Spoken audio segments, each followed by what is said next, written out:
Good afternoon, everybody. Peter Ciccone, Entrepreneurs Across America. We are having a diner discussion at the Dix Hills Diner. I'm here with Edie Pulizzotto, a very good friend, and we're discussing real estate. Edie is a broker with Daniel Gale Sotheby's International. And, well, Edie, hop right in. Tell us about real estate. Tell us about the market. Very quickly, you did say that it was a seller's market, or this is a seller's market, so the floor is yours. Okay, thank you, Pete. It's such a pleasure to be here. I'm looking forward to having this discussion. It'll be a lot of fun. Yes, it is a seller's market.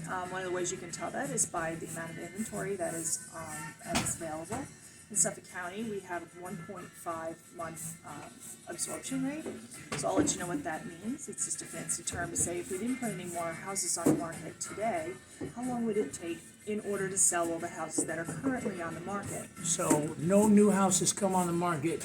There's a month and a half of A inventory month and a half of inventory. to sell. Okay, that's what absorption means. That's what absorption means. So if you wanted a balanced market, it should be a month, or give or two a month from 6 months to have a balanced market, which would favor neither the buyer nor the seller. Okay. So sometimes one of the things that you hear a lot about is low inventory. But one thing that's kind of interesting is sometimes that's a low standing inventory, meaning that a lot of houses do come on the market, but they are selling quickly. Okay. So they may only have 5, 6, 10 days on the market.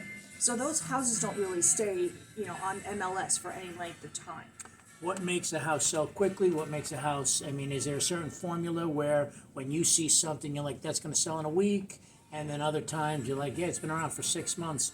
Is there a certain difference that you as a professional could tell? If a house is priced appropriately, that's the best indicator of having it sell in a quick manner. Okay. Because when houses are overpriced, they tend to get overlooked. In a hot market like this, you might still get people to look at an overpriced house. Okay. Condition is also very important. If people walk in and they feel like they have an awful lot of work to do, and the house is still high priced, they may not be willing to take on the work that it would take to make that house livable or where they want it to be, unless there's someone who's going to flip. But even it being a flipper, you still have to, at that point, you have to get the house at a really good deal in order to make the money to put into it. On the East Coast in general, but in New York and on Long Island in particular, taxes are a big deal. Property taxes are a big deal. Do certain price points, between $500,000 and $700,000 home, sell much quicker than a $800,000 to $1 million home because the tax points are so wildly different? I think first of all that the $500,000 to $700,000 range, or your entry-level homes, they sell very quickly because people are looking to get into homes, and clearly their tax base should be lower. Okay. However, the taxes are tough anywhere, and some of the price point depends upon the condition of the home and the size. Of course, houses with wild taxes can always grieve them.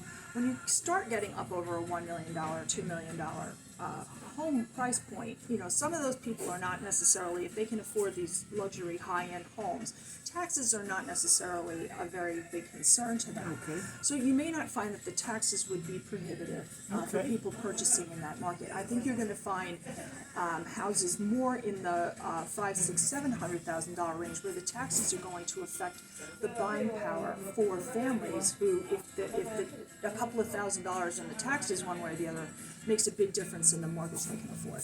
Okay. So certainly in that level, in that price range, you're going to find the taxes are going to have a higher impact. All right, well, let's, tips for sellers, tips for buyers, and then how do we get in touch with you? Okay, my biggest tip for a seller, if you wish to put your house in the market, one of the most important things you can do is declutter your home.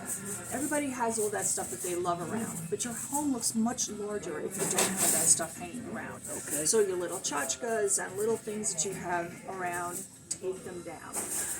I can't tell you how the response I get from sellers who have decluttered, walked into their house and said, wow, I really like it this way better than I've had it the other way. Because Okay. decluttering is very important.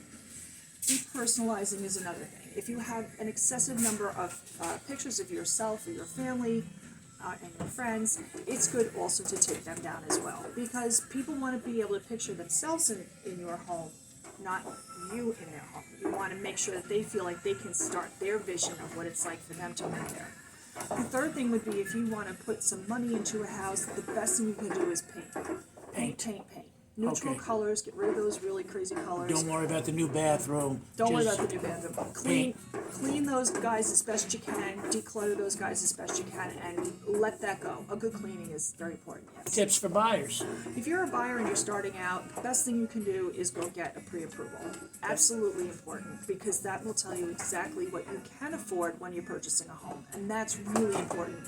Rather than go out and And the fall in love brokers with a take you home. more seriously because they know you've taken that step. Well, the biggest thing also when you go to put an offer in on a home, if you don't have a pre-approval, your offer's not going to get far, because people Okay. want to know that you can actually afford the home that you're looking to purchase. Okay, and Edie, how do we get in touch with you if we want to? Okay, you can email me and find me on. I have a Google page. You can get me through my company. So it's EdithPulizzotto at danielgale.com.